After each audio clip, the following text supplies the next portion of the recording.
Hello everyone. हम लोग अपने टॉपिक को कंटिन्यू करते हुए एनिमल टिश्यूज़ के बारे में पढ़ते हैं।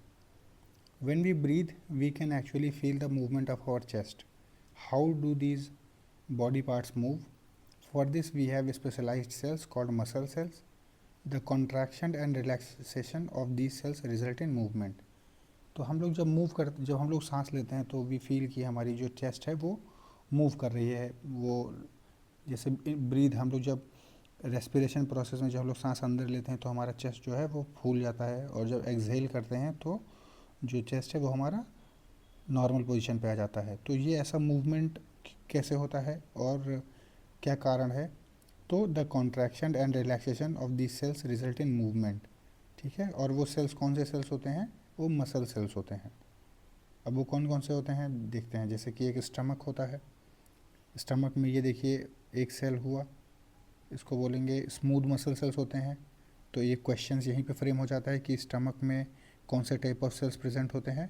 तो अब आप क्या आंसर देंगे कि स्टमक में स्मूथ मसल सेल्स प्रेजेंट होता है। ठीक, चलिए आगे। During breathing we inhale oxygen. Where does this oxygen go? It is absorbed in the lungs and then it's transported to the body cells through blood. तो जब हम लोग सांस लेते हैं तो क्या होता है कि लंग्स जो है वो ऑक्सीजन को एब्जॉर्ब करती है और it is transported to the various parts of the body through blood. Blood के बारे में हम लोगों ने पढ़ा था कि blood is a fluid connective tissue, है ना। ये कई सारे ऑर्गन्स को कनेक्ट करके रखता है, और ब्लड को हम क्या बोलते हैं, इसीलिए हम इसको क्या बोलते हैं, fluid connective tissue. Why would cells need oxygen? The functions of mitochondria we studied earlier provide a clue to this question. तो हम लोग को ऑक्सीजन की ज़रूरत क्यों होती है? Why do we need oxygen? Oxygen की ज़रूरत क्यों होती है? It is because of need of respiration. Respiration के थ्रू हम लोग ऑक्सीजन मिलता है, और सेल को काम करने के लिए हम लोगों को सेल को अपना काम करने के लिए ऑक्सीजन की ज़रूरत होती है। और रेस्पिरेशन में क्या होता है कि इनहेल ऑफ ऑक्सीजन और एक्सहेल ऑफ CO2, है ना, during the process of respiration. इसमें क्या होता है, हम लोग ऑक्सीजन लेते हैं और कार्बन डाइऑक्साइड छोड़ते हैं, और सेल जो है हमारा वर्क करता है during the presence of oxygen. और जो हमारे ब्लड में जो हेमोग्लोबिन प्रेजेंट होता है, हेमोग्लोबिन ये एक हाई एफिनिटी इसमें प्रोवाइड करता है। हाई एफिनिटी किसके लिए? ऑक्सीजन के लिए। मतलब ऑक्सीजन के जो मॉलिक्यूल्स होते हैं और ब्लड में जो हेमोग्लोबिन प्रेजेंट होता है HB, और ये ऑक्सीजन, तो जो हेमोग्लोबिन है वो ऑक्सीजन को अपने पास अट्रैक्ट कर लेता है, उसके पास हाई एफिनिटी होती है। और जब वो, अब blood is a fluid connective tissue, वो फ्लो कर सकता है। तो जब ये हेमोग्लोबिन ऑक्सीजन को एब्जॉर्ब अपने पास चिपका लेता है और फिर ये मूव कर जाता है, और ये मूव करता है किसी ऑर्गन के पास। तो ऑर्गन के पास गया, और वो वहाँ पे इसने क्या किया, इस हेमोग्लोबिन ने ऑर्गन के पास गया, वो उसको ऑक्सीजन दिया, और वो सेल जो है अपना काम परफॉर्म करती है। तो ये हेमोग्लोबिन का प्रेजेंट होना ज़रूरी है, बिकॉज ये ब्लड में होता है और ये ऑक्सीजन एब्जॉर्ब करता है, और ये different organs of the body को प्रोवाइड करता है, ये हेमोग्लोबिन। और mitochondria is known as the powerhouse of the cell, ये हम लोग पढ़ेंगे, क्लास 9th का टॉपिक है। Why would cell need oxygen? The functions of mitochondria we studied earlier provide a clue to this question. Blood flows and carries various substances from one part of the body to other. For example it carries oxygen and food to all cells. ठीक है, तो blood क्या carry करता है? It carries food and oxygen to all cells of the body. It also collects waste from all parts of the body and carries them to liver and kidney. तो blood also it collects waste, है ना। तो जब cell काम कर चुके होते हैं तो उनमें जो वेस्ट जनरेट होता है, सेल में जो वेस्ट जनरेट होता है, वो ब्लड क्या करता है, उनको कलेक्ट करता है, और it carries the waste material to कहाँ पे? किडनी और लीवर, है ना। किडनी और लीवर के पास वो वेस्ट मटेरियल लेके जाता है। किडनी क्या करता है? उस वेस्ट मटेरियल को फिल्टर आउट कर देता है, और लीवर भी उसको कॉम्प्लेक्स सब्सटेंस को सिंपल सब्सटेंसेस में ब्रेक कर देता है कि जिनसे फर्दर यूज़ हो सके उनका बॉडी में। Blood and muscle cells are both examples of tissues found in our body. तो जो ब्लड है और जो मसल्स हैं are both examples of tissues. Blood is also a tissue, जैसे कि फ्लूइड कनेक्टिव टिश्यू, और muscle is also a tissue. तो on the basis of the functions they perform we can think of different types of animal tissues. अब जैसे कि वो है ना, क्योंकि हमारी जो बॉडी है वो मल्टी सेलुलर है, तो जो फंक्शंस वो परफॉर्म करते हैं उनको हम लोग डिफरेंट डिफरेंट तरीक़ों में उसको कैटेगराइज कर रखा है। On the basis of functions they perform we can think of different types of animal tissue such as epithelial tissue, connective tissue, muscular tissue and nervous tissue. कौन कौन से हैं? एपिथेलियल, कनेक्टिव, मस्कुलर और nervous. ठीक। Blood is a type of connective tissue and muscle performs muscular tissue. अब epithelial tissue क्या होती है?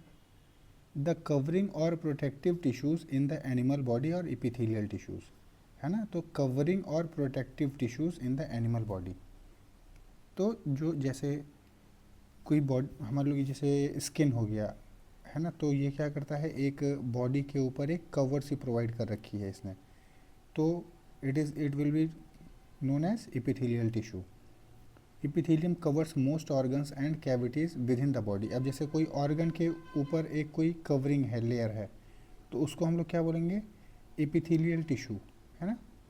एपिथेलियल टिश्यू आपको समझ में आ रहा होगा चीज़ें।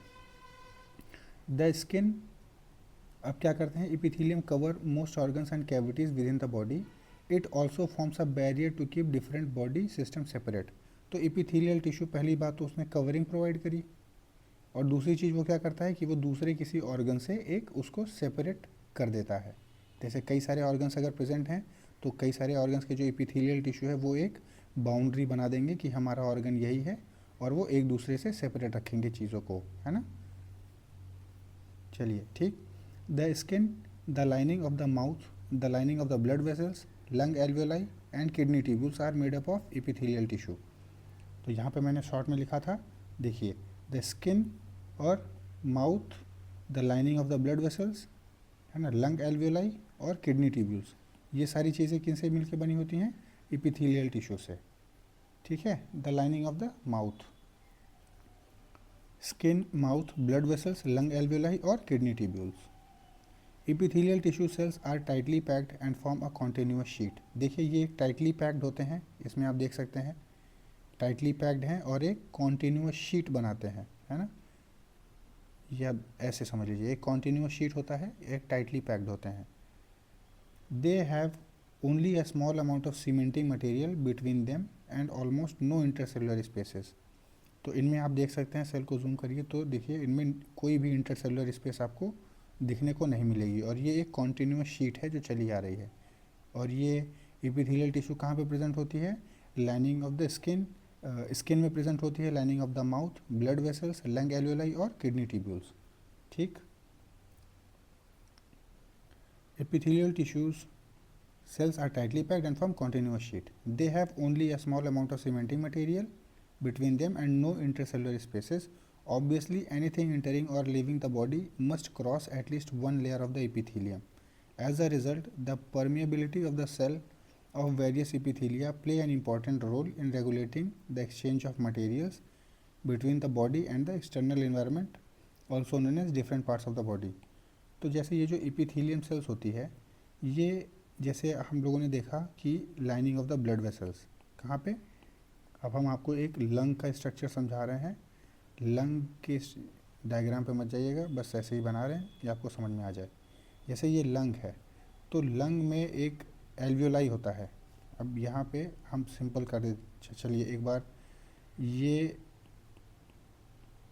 अच्छे से देख लेते हैं हम लोग। जैसे कि ये एक लंग हो गया, समझिए, है ना। इसको हम लोग बोलते हैं ब्रोंकाई, BRONCHI, ब्रोंकाई। और ये आप समझ में आएगा अच्छे से, ये देखिए। और इनको हम लोग क्या बोलते हैं? ब्रोंक्यूल्स, ब्रोंकाई और ब्रोंक्यूल्स। अब ये जो बैग लाइक ये जो छोटे छोटे स्ट्रक्चर्स हैं, इनको हम लोग क्या बोलते हैं? एल्वियोलाई। और ये मिलियंस नंबर्स में होते हैं, खूब सारे होते हैं ये। सरफेस एरिया खूब बड़ा कर देते हैं। रीज़न बीइंग क्योंकि इनको जो है ये जो बैग लाइक स्ट्रक्चर है इनको क्या बोलते हैं, एल्वियोलाई, और ये क्या करते हैं, सरफेस एरिया इंक्रीज़ कर देते हैं। क्योंकि अब जो भी हम सांस लेते हैं एयर कब आती है और वो इन एल्वियोलाई में जाती है, ठीक है। एल्वियोलाई में समझ लीजिए, ये समझ लीजिए इसमें एयर पहुंची, तो वो क्या है, ऑक्सीजन रिच एयर है। और इनके बगल में क्या होता है, ब्लड वेसल्स होते हैं। क्या होते हैं, ब्लड वेसल्स होते हैं। और ये जो इपिथीलियम है, अब आप समझ में आएगा आपको कि ये जो इपिथीलियम है यहाँ से जो ऑक्सीजन है वो इस तरफ मूव करता है ब्लड की तरफ, क्योंकि ब्लड में हेमोग्लोबिन प्रेजेंट होता है, ये हम लोगों ने देखा। उसकी हेमोग्लोबिन की क्या होती है, हाई एफिनिटी होती है। और ये जो ऑक्सीजन प्रेजेंट होता है इस एयर में वो हेमोग्लोबिन एब्जॉर्व कर लेता है। लेकिन अभी ऑक्सीजन को मूव करने के लिए एक इपिथीलियम के थ्रू मूव होना ज़रूरी है।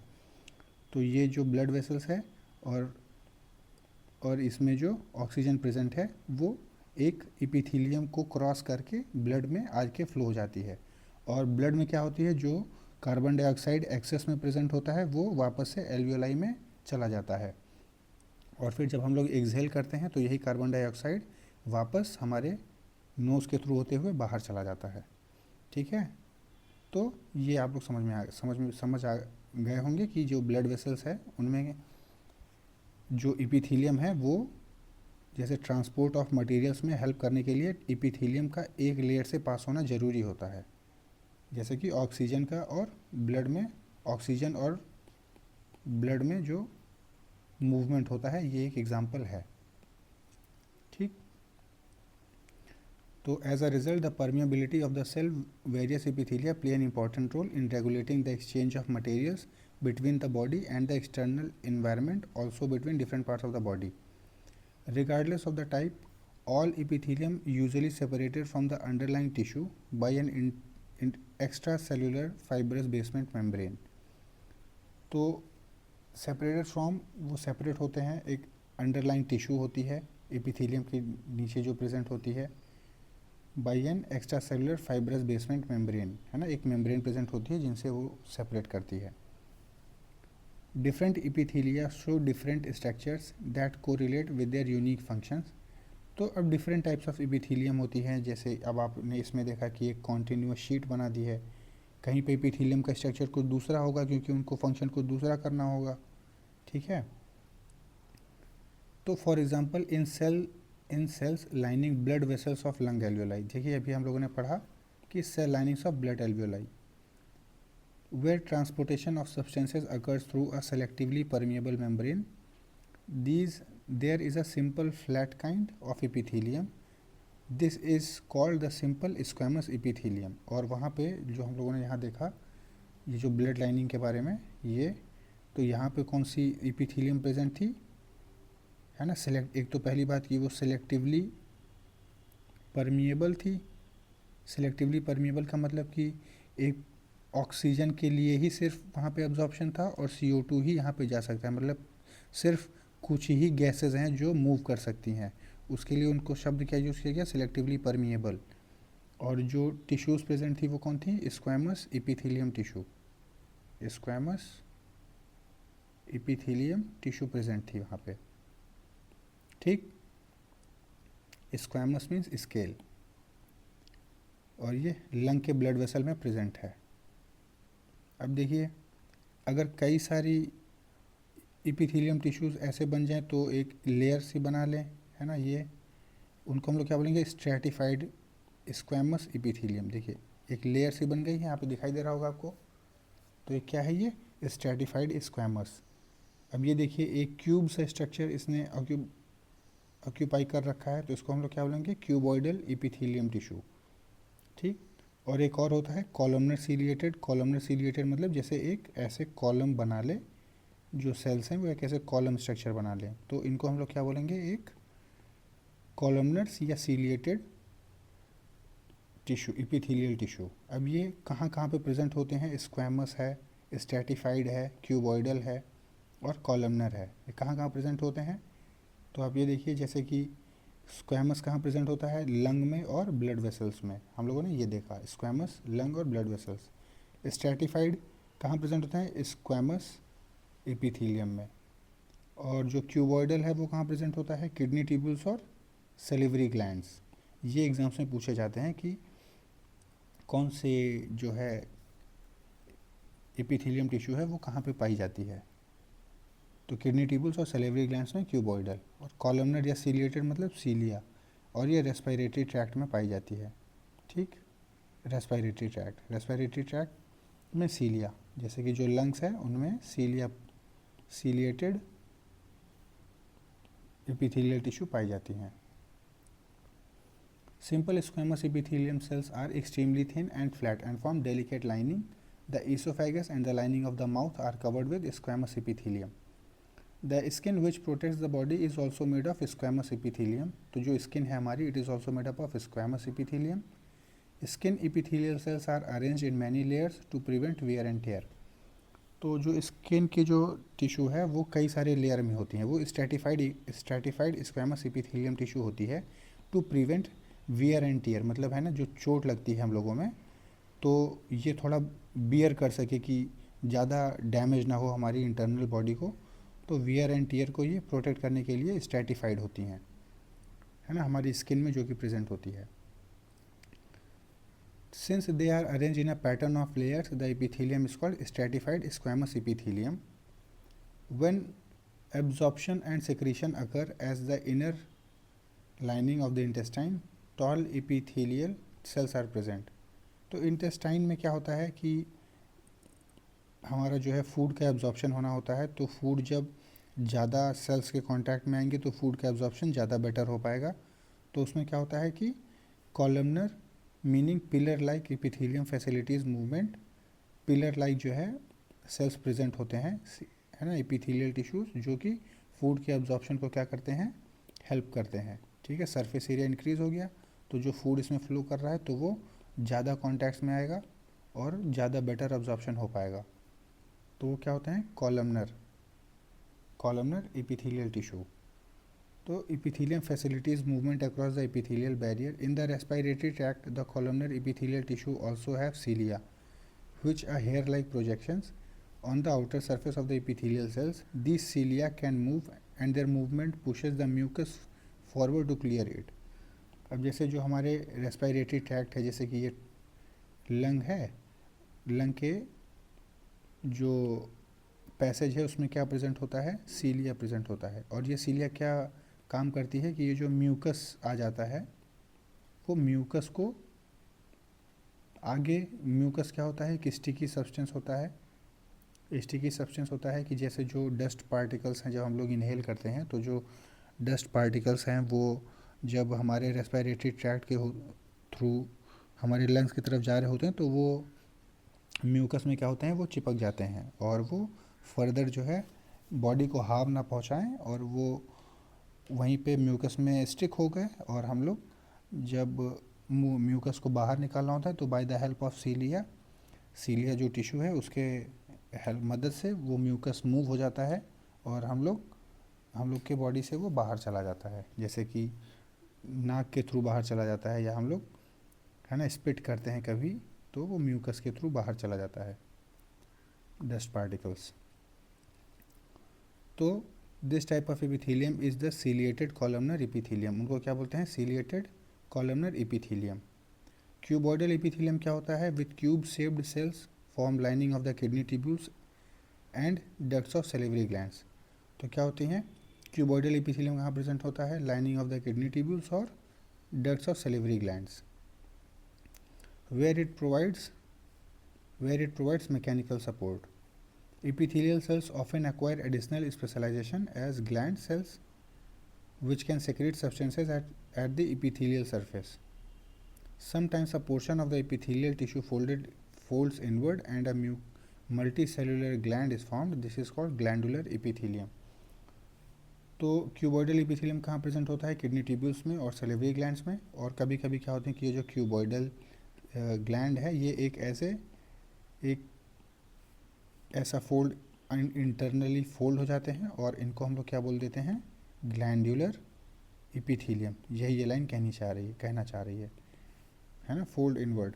And a multi cellular gland is found एक मल्टी सेलुलर एक ग्लैंड बन जाता है ना, और इसी ग्लैंड को हम लोग क्या बोलते हैं, ग्लैंडुलर इपिथीलियम। ठीक, अब जो कनेक्टिव टिश्यू है उसके बारे में हम लोग नेक्स्ट क्लास में शुरू करते हैं उसको। ठीक, थैंक यू वेरी मच।